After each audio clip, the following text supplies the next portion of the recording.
You know what hit me the other night?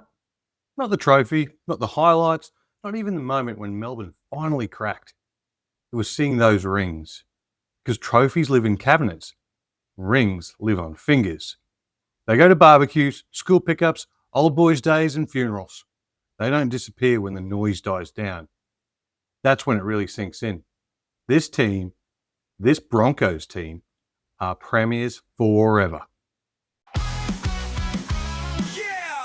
Skool Broncos, yeah! Welcome back to the Old Skool Broncos Podcast. This one isn't about plays or tactics or referees or what ifs. This is about what happens after the siren.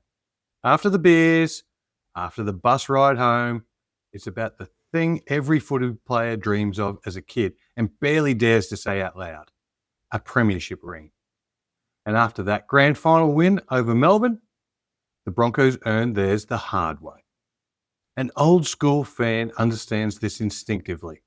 A ring isn't bling. It's proof. It's proof you lasted the preseason when others didn't. Proof you played busted. Proof you sacrificed family time, bodies, confidence, comfort. Every Broncos premiership ring tells the same story in different handwriting. Early mornings at Red Hill. Ice baths you don't post on Instagram. Rehab rooms when everyone else is out living. You don't get one for potential. You don't get one for hype. You don't get one for finishing the job. You get one for finishing the job. That's why rings matter more than medals. Medals say you were there. Rings say you survived. And that's where the 2025 ring hits different, because this one was built with that exact idea in mind. These rings weren't churned out overseas. They weren't rushed. They weren't designed for Instagram. 2025 NRL Premiership rings were handcrafted in Australia by Affinity Diamonds, a jeweller that understands footy. Solid white gold, 2 carats of diamonds, and emerald savorites worked through the design. That green wasn't chosen because it looked nice. It symbolises passion, power, and spirit, the core traits of rugby league itself. In other words, grit, belief, resilience. Pretty fitting for a Broncos side that had to earn every inch of this one. Here's the part I love. The 2025 ring wasn't designed to celebrate just the final whistle. It was designed to celebrate the journey. The brief behind the ring focused on the full rugby league ecosystem. Juniors dreaming, players grinding, clubs surviving, communities backing them. That's why the design elements tell a story from grassroots footy right through to elite premiership success.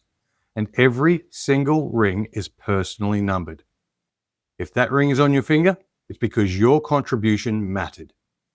If you grew up on the Broncos of the NRL era, rings are part of your DNA.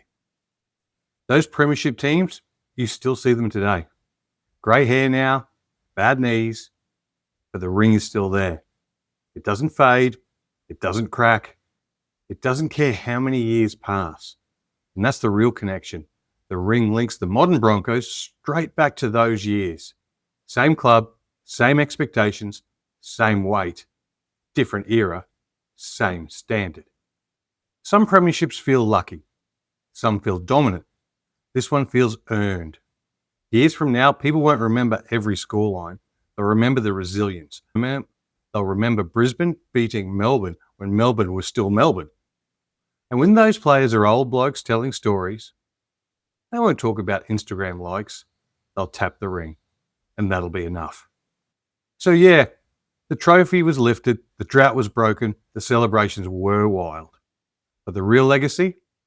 It's sitting quietly on an elite 20-something fingers somewhere right now. A circle of metal, no start, no finish, just like premiership status. Once you earn it, you're in forever. That's old school. And this is the Old Skool Broncos Podcast.